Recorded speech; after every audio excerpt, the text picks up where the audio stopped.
আজ নাগপুর স্টেশনে আমাদের গাড়ি পৌঁছেছে। নাগপুর স্টেশন, রেলওয়ে স্টেশন দেখতে পাচ্ছেন।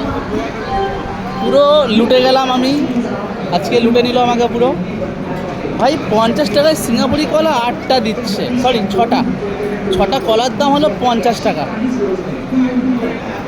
এই কেকটা নিয়েছি, লেখা আছে প্রিন্ট 40 টাকা, ওরা নিচ্ছে 50 টাকা, মানে প্রিন্ট ছাড়া দাম নিচ্ছে।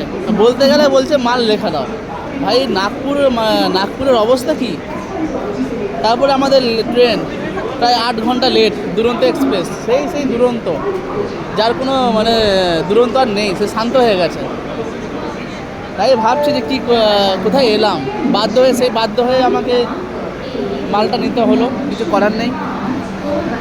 এই যে আমাদের দুরন্ত এক্সপ্রেস, আমাদের কোচ এই কম্পার্টমেন্টে আছে। আমাদের নাগপুর স্টেশন।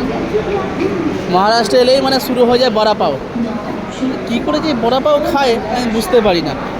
দুটো পরোটির মাঝখানে নাকি একটা আলুর বড়া, সেই কারণে নাকি বড়া পাও, তার নাকি আবার 20 টাকা করে পারিয়ে। কী বলি, কিছু বলার নেই আর। এই আমাদের কম্পার্টমেন্ট ট্রেন। এই সময় আমাদেরকে মুম্বাই ঢোকার কথা ছিল, সেই সময় আমরা অর্ধেক রাস্তা মানে নাগপুর এসে পৌঁছেছি।